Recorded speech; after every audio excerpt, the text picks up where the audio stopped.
Halo Sobat, selamat datang kembali di channel Digivestasi. Kali ini kita bakal membahas tentang skema Ponzi yang tentunya lagi rame banget diomongin sama para pengguna media sosial.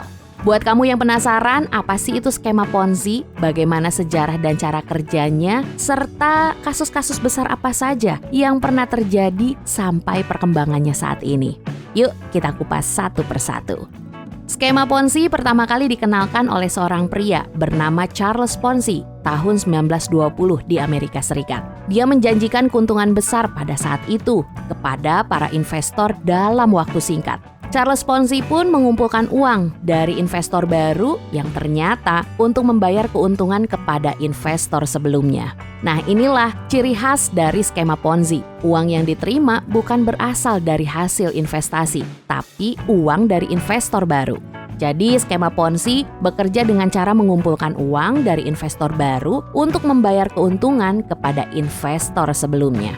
Seiring berjalannya waktu, skema ini akan kolaps karena jumlah uang yang dibutuhkan untuk membayar investor sebelumnya semakin besar dan investor terakhir biasanya akan kehilangan semua uangnya.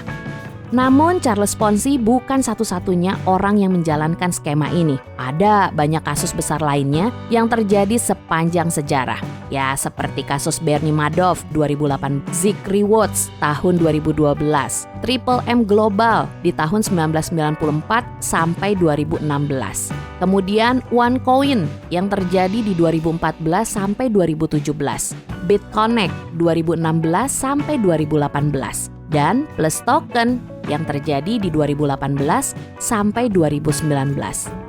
Di Indonesia, kasus dengan skema Ponzi juga sering terjadi, kayak kasusnya KSP Indosuria. Ini salah satu kasusnya koperasi simpan pinjam yang ditutup oleh OJK di tahun 2019 karena ini dianggap menjalankan skema Ponzi. KSP Indosuria menjanjikan bunga tinggi dari 2-5% per bulannya untuk menarik investor. Dari berbagai sumber menyebutkan kalau skema ini berhasil mengumpulkan dana sekitar 109 triliun rupiah dari sekitaran 200 ribuan investor sebelum akhirnya koperasi simpan pinjam ini ditutup.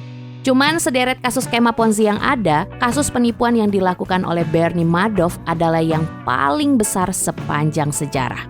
Penipuan Bernie Madoff dilakukan dalam beberapa dekade sebelum akhirnya terungkap lagi Desember 2008. Madoff memulai skema Ponzi-nya di awal 1980-an. Walaupun dari berbagai sumber bilang kalau penipuan ini mungkin sudah terjadi dari 1960-an atau 1970-an. Skema Ponzi Madoff dianggap sebagai skema Ponzi terbesar dalam sejarah karena kerugiannya diperkirakan mencapai 64,8 miliar dolar atau setara 900-an triliun rupiah. Tapi bagaimana nih sama perkembangan skema Ponzi saat ini? Apakah masih ada yang menjalankan skema ini? Nah, sayangnya Sobat, skema Ponzi ini masih ada dan terus berkembang, terutama di era digital kaya sekarang. Beberapa kasus terbaru ini menggunakan mata uang kripto dan ada juga dari platform investasi online. Untuk kasus terbaru yang lagi santer banget beritanya adalah kasus platform Jombingo, di mana Jombingo diduga merugikan anggotanya dengan skema Ponzi. Tapi yang menarik dari Jombingo itu mengklaim sebagai platform belanja atau e-commerce inovatif yang bisa mengurangi biaya belanja melalui mekanisme pembelian kelompok.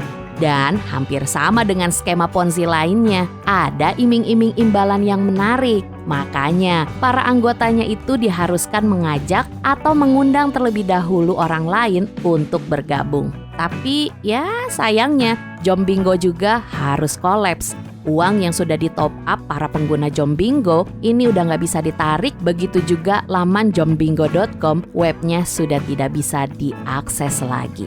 Makanya ya Sobat, ini penting banget buat kita semua untuk selalu berhati-hati dalam berinvestasi. Pastikan untuk selalu melakukan pengecekan dan penelitian sebelum memutuskan berinvestasi. Jangan mudah tergiur ya sama janji-janji keuntungan besar dalam waktu singkat. Semoga video ini bermanfaat dan pastikan untuk terus mengikuti video kami selanjutnya di channel Digivestasi. Jangan lupa untuk like dan subscribe channel ini.